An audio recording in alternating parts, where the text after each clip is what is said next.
Hi everyone, I'm Chef Susie with Escoffier Online. Welcome to our live session this morning. Today we're going to be wrapping up our breakfast series with the classic croissant. But before we start on our classic croissant, let's talk about our studies a little bit. Be sure to let me know if you need any help with your studies or if you have any questions on the website or especially if you need any help submitting your assignments. And you can reach me by email or on the toll-free line 877-452-5489. And keep in mind that your mentors are available on that number from 9 to 9 daily, and that's Central Time. And you can also reach technical support on that number too if you need any help with the website or submitting your assignments. And technical support is available from 9 till 7 daily, and that's Central Time as well. So keep us in mind and reach out to us. We would really love to hear from you, and we'd love to help you with anything that you need. If there's something that's not clear, just give us a call or send us an email and we can clear it up for you, and then you won't have to look around or do any research on your own. And another thing I wanted to mention too about the website is be sure that you're filling out your portfolio and adding a profile picture. It can be a picture of yourself or even maybe a dish that you've done too. Some students are doing that. And there's also a forum that you can post on. There's a few different forums. The chefs post a lot of articles and science and baking articles in the food science section and the article section. And then there is a general forum, and there's also a section where you can post your own creations. So you can post in any of the sections. Even if you have an article that you'd like to post, we can help you post it. If there's something that you've seen that you'd like to share, and please share some pictures and just say something on the forum. Maybe introduce yourself to fellow students and maybe where you're from as well, because we have students all over the world, and you may meet someone that's close to your home that's doing the program as well. And also a great place to meet friends is by clicking on someone's profile picture or their name, and you can send them a friend request, and it's a great way to make friends as well. And when you're friends, you can communicate privately as well, and you don't have to communicate on the forum. So please give me a call or send me an email if you need any help posting something on the forum. I'd love to help, or even if you need any help with your profile or your profile picture. You're just dropping and dragging it, and it's pretty easy, but we can walk you through that. So keep all that in mind. We want you guys to all make friends, because there's so many people in the program, and the student portal is a great place to make friends. And we all know that food brings people together, so make some friends on the website today, and let me know if you need some help with that. So back to the classic croissant. The croissant dough itself is considered a laminated dough, and the croissant dough is a yeast-raised laminated dough, which is different than the puff pastry dough that you're making in the program. It doesn't have any yeast in it, so it's laminated dough that isn't a yeast-raised. So the classic croissant, being the yeast-raised dough, laminated, that means that we're incorporating the butter into the dough by rolling it in layers. So knowing that, let's get started on a little bit of dough. I made some dough earlier, and this is just a basic croissant dough. I used the straight dough method. I used some bread flour. We're going to be posting the recipe. So I used a little bit of bread flour. I've got some yeast in here, a little bit of sugar, and a little bit of salt as well. And there's some milk in here too. It's just a very basic dough. And what we're going to be doing is rolling this out in a rectangle shape, and then we're going to be adding our butter. There's a few stages to making your laminated dough. First, you're going to make your dough. Then you're going to prepare your fat, which we're using butter today. Then you're going to secure your fat on the dough, and then you're going to be doing your folds. And then that's it. It's pretty easy. It just takes a little bit of time and patience. We've found that with our puff pastry assignment, but the results are wonderful, and the butter adds all of the flakiness and the flavor to the croissant dough. So let's go ahead and we're going to roll this out, and then we're going to prepare our butter. And the butter that we're going to be using is I'm just going to be using a straight butter. But keep in mind that butter is not really pliable. It has a tendency to crack.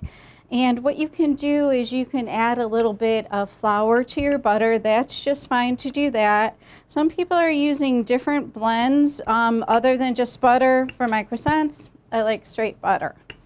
And always keep a brush on hand in case you have a little bit extra flour on your surface or on your dough. You can go ahead and brush it off. You want to have a nice dry brush handy. And does anyone have any questions so far?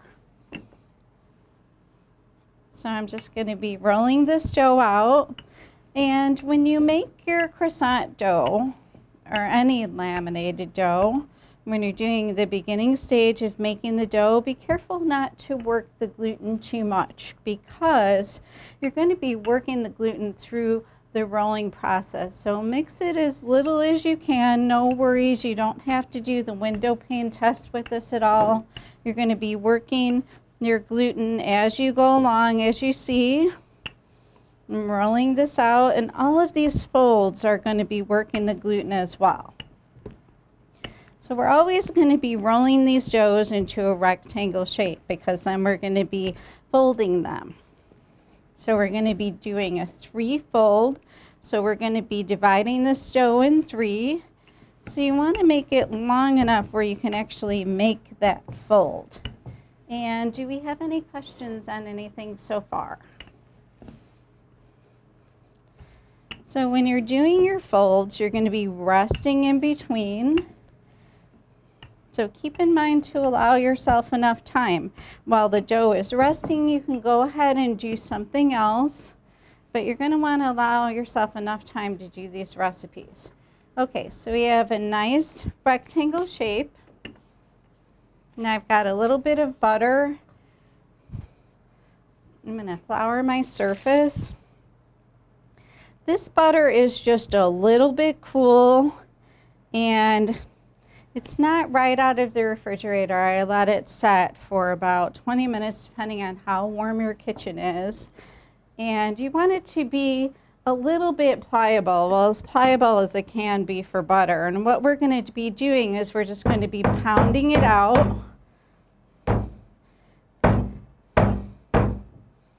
Maybe we'll do one at a time. And this is going to be our roll-in. These French rolling pins are great for doing this. If you don't have one, you can kind of press it out with your hand, or you can roll it out with your rolling pin. And be sure to add some flour so there's no sticking. So it's pounding out just fine. And it's a little pliable. And I'm going to be putting that on 1/3 of my dough. Actually, it's going to be 2/3 of my dough.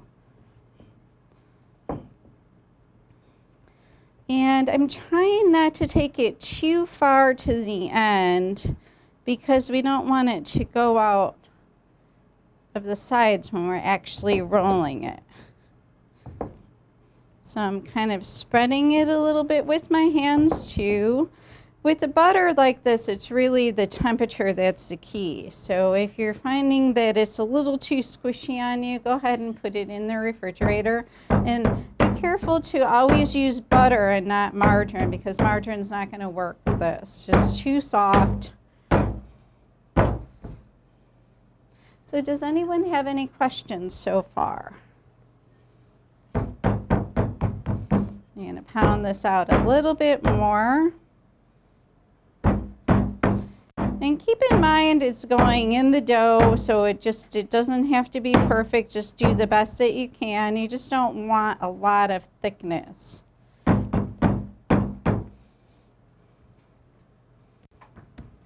Okay, I think we've got a pretty good start here. I'm going to move this up a little bit.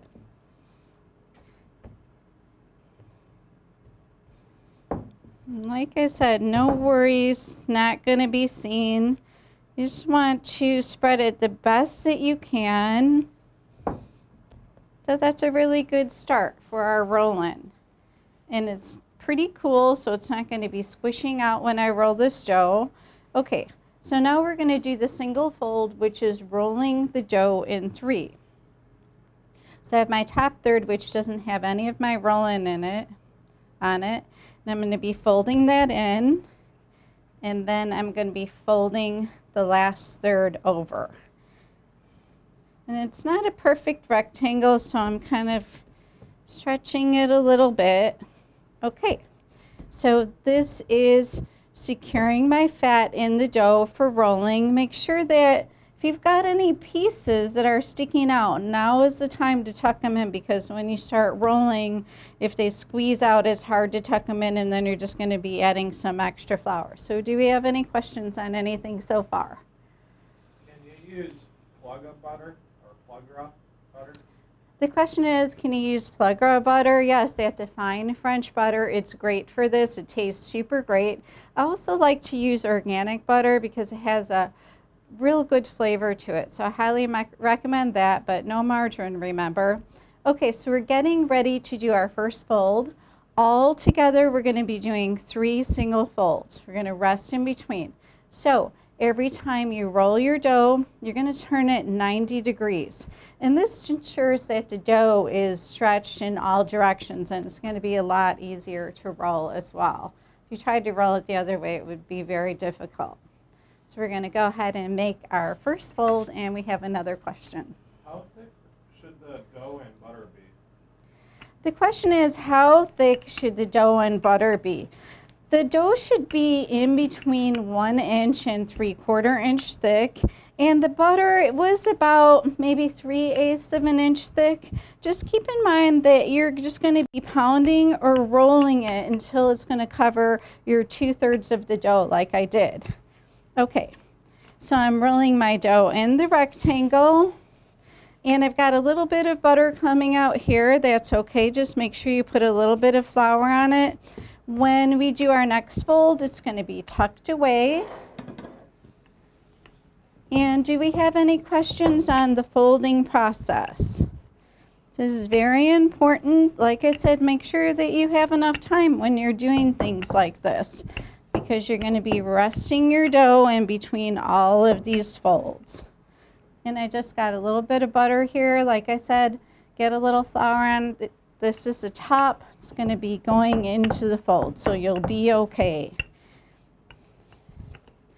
If you find when you're doing this that your butter is completely squishing out, that it got too warm, you're going to have to refrigerate it longer. So it really just depends on how warm your kitchen is.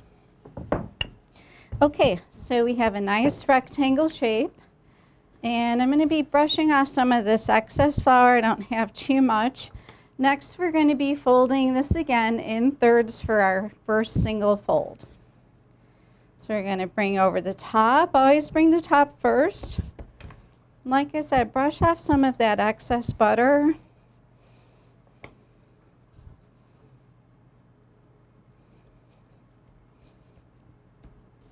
And this is our first single fold. And what you're going to want to do, so you don't forget, is you're going to mark the dough just by pressing your finger. That means 1, when you're on your second one, 2, third one, 3. This is going to go in the refrigerator. It's going to rest for about 30 minutes. Depending, if your dough got real soft, you're going to leave it rest a little bit longer. So just be aware of how your dough is behaving. And then you'll be doing your second fold, rest the dough, and then do your third fold.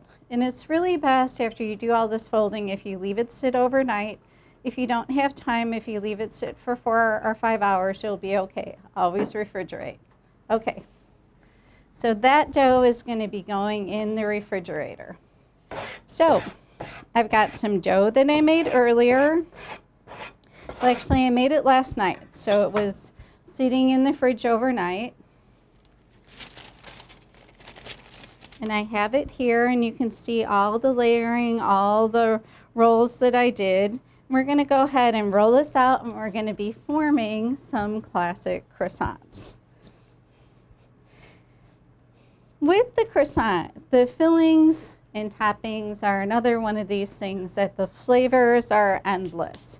You can do savory fillings, and you can do sweet fillings as well. So have some fun with your croissants. The dough is pretty much always going to be the same. You can put a little bit of flavoring in it. Some people put cardamom, which is really nice spice. And you can always put some orange zest, some lemon zest, and even some extracts. But the dough is pretty much basically always the same, a basic dough. And the fillings are what makes the croissant. And even if you leave it plain, it's still the classic croissant. It's an all-time favorite.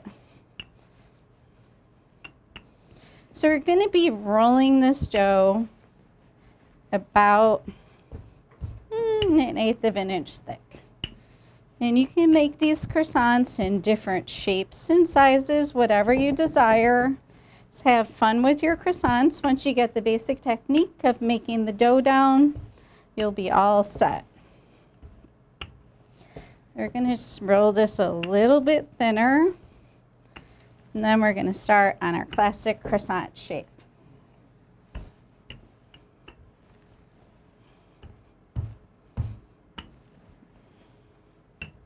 Like I said, you can make these large or small or medium size, fill them with a variety of fillings, toppings. You'll have a lot of fun. Please let me know how you're doing with your croissants and what kind of shapes and flavors you're making. Has anyone made any croissants before? Please let me know. Okay, now we're going to be cutting the classic shape, which is the triangle shape.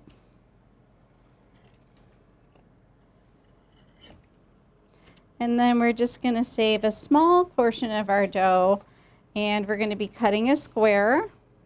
And they have tools that do this as well. And you can actually cut a whole row of triangles at one time. And you can save your scraps, and you can bake them in the oven with a little bit of cinnamon sugar on them. Okay, so let's go ahead and do our square croissant first. Typically this shape is popular. It's a square piece of dough rolled up.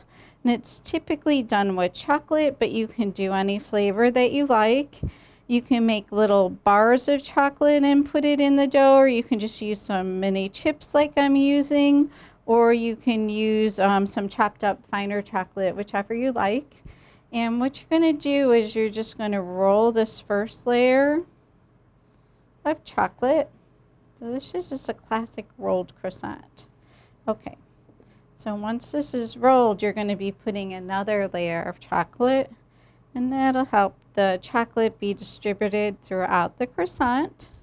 And do we have any questions so far? You can do a variety of things. You can do dried fruits, you can do mixes and blends with nuts. So have fun with your croissants. Just another one of these breakfast pastries that once you have the basic dough down, you can do so many things. Okay, so this is our classic rolled croissant. Now we're going to be working on the classic shape, which is the triangle shape. So what you're going to want to do is you're going to make a little slit here in the end. It's okay if you forget, your croissant's just going to be a little tighter, but this kind of helps it spread out a little bit and achieve that classic shape. So you're just going to be rolling this up. And I like to pull my tip at the end a little bit and stretch it just so it gets tucked in nicely. So you're always going to put the end at the bottom. Curl your croissant if you like. You can also make them straight like this, whichever you like. I like to curl mine, so there we go. Okay, so with the croissant, you can do, like I said, a variety of fillings, flavors, and toppings, or you can make them just plain. And go ahead and stretch the end a little bit so it tucks in nicely. I'm kind of pulling it, and it's getting a little bit sticky as well, and it's a little thin on the end, and it just tucks in a lot nicer when you do that. Oh, came out a little bit. These are great for breakfast, they're great for lunch, they're great for sandwiches. It's any time of day they're nice. They look great in bread baskets as well. So you can't go wrong if you're serving the classic croissant. Does anyone have any questions so far? Okay, so I've got a little bit of bacon here too. You can fill these with savory things like ham and cheese and bacon and cheese, onions, whatever you like. Like I said, the flavorings are endless in the fillings. So this is just a little bacon croissant. I'm going to pull these ends out a little bit. And what's nice about these meat fillings too, you can leave them poke out the edges, and then the bacon is just going to get a little bit crispier when the croissant is actually baked. And you can top these with things like I made one earlier. I put a little cracked pepper on it as well. And also a croissant that I like to make is the cinnamon croissant. So what I do is I take a little bit of egg wash. And please let me know if you have any questions on the croissant. And we have another question. How long can the dough be kept frozen? The question is, how long can the dough be kept frozen? You could keep it for a while, probably a few months. I usually keep my frozen doughs for about 4 weeks. I kind of plan ahead. Okay, so I'm just dusting my triangle with some cinnamon sugar. I'm cutting my slit to kind of open this up a little bit. And then I'm just rolling this up.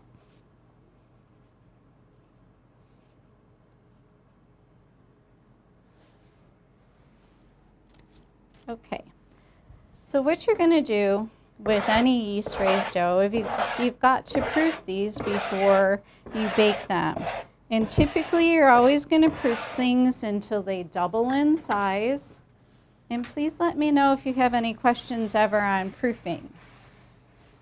If you're not proofing your breads or croissants or danishes enough, you could see some tearing. So if you're seeing some tearing, that means you need to proof a little bit more. Okay, so what you're going to do is you're going to egg wash these, and they're going to go into a proof box, which is usually at a low temperature, just barely warm with some steam. If you don't have a proof box, you can room proof these. I suggest covering them if you can, putting them in a warm place and just watching for them to double in size. And the croissants are baked at a high temperature. They're baked at 400 degrees until they turn a golden brown color. It's going to depend on the size of the croissant that you're making, how long you leave it in the oven, usually about 15 to 20 minutes.